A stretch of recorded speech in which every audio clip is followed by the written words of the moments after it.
Chapter 34. The Thoughts of Kamasura. Om Shri Ganeshaya Namaha. Adi-Shakti said, the injured Daityas went to the panicked Kamasura and narrated the events of the battlefield. The Daityas said, O king, why are you so idle? Both your sons are lying dead on the battlefield. Many of your soldiers have been killed. Surrender to Lord Vignapa, otherwise the entire Daitya clan will be eliminated, that is certain. Hearing these desperate words of the Daityas, Kamasura became unconscious. The Daityas attended to him and brought him back to consciousness. He wept in fear. The grief-stricken king was determined to kill the Devas. Equipped with weapons, he mounted his chariot.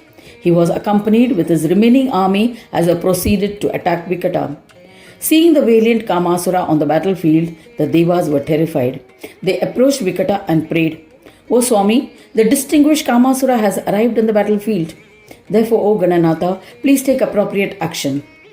Vikata was enraged and said to the Devas, O great ones, obey my command. Equip yourself with weapons and fight bravely without any fear.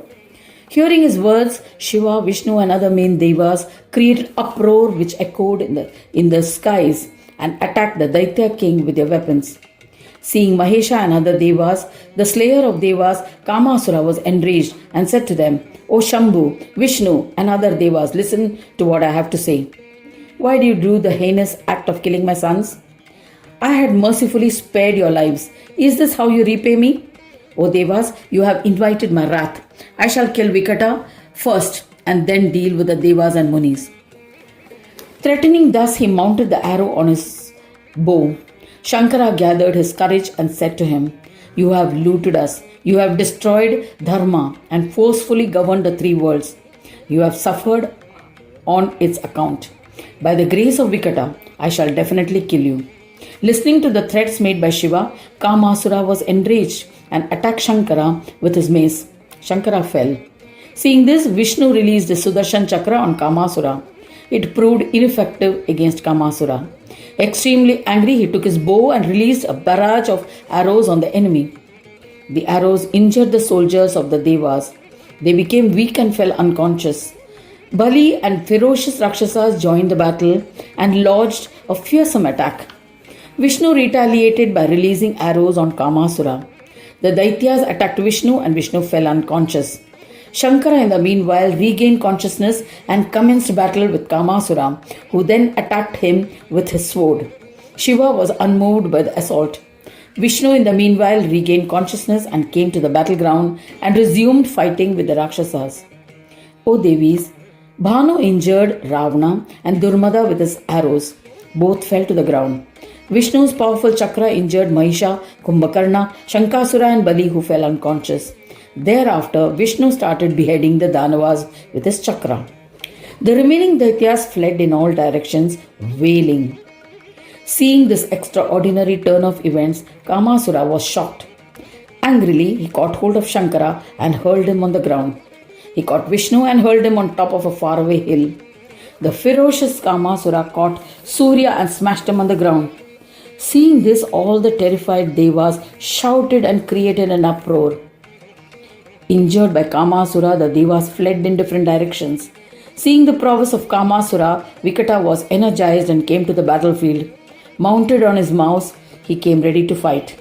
The valiant Kamasura, though frightened, dared him angrily, his eyes red with rage.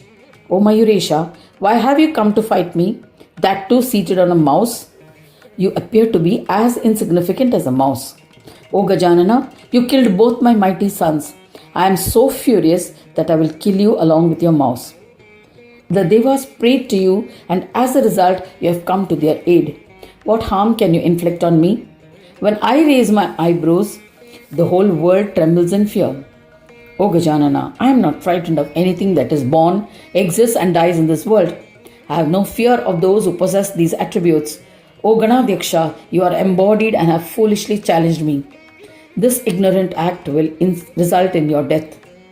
Listening to the babbling of Kamasura, Ganapati laughed and said to the arrogant Kamasura, O Kama, you are a fool. I am Vikata. I am not subject to birth and death. O brave one, how will you kill me? O Daitya, I am also neither the creator of the universe, nor its destroyer, nor preserver. If you are desirous of surviving, surrender to me. Otherwise, O sinful one, I shall kill you. There is no doubt about it. Abandon your pride, O foolish one. I am the supreme Brahma. Shukracharya has described my true form to you.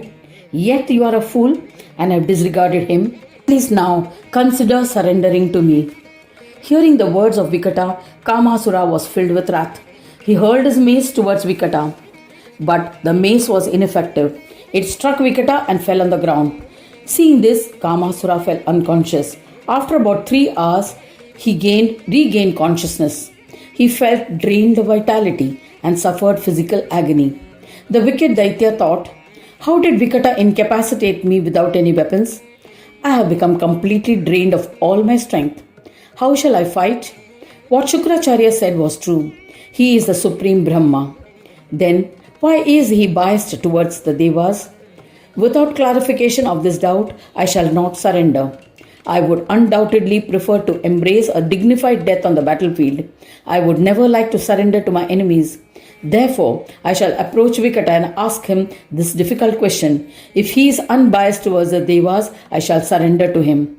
Thus ends the 34th chapter titled The Thoughts of Kamasura in the 6th Khanda of the Purana Upanishad, Srimad Mudgal Puran, describing the legends of Vikata, dedicated to Sri Gajanana, end of chapter 34.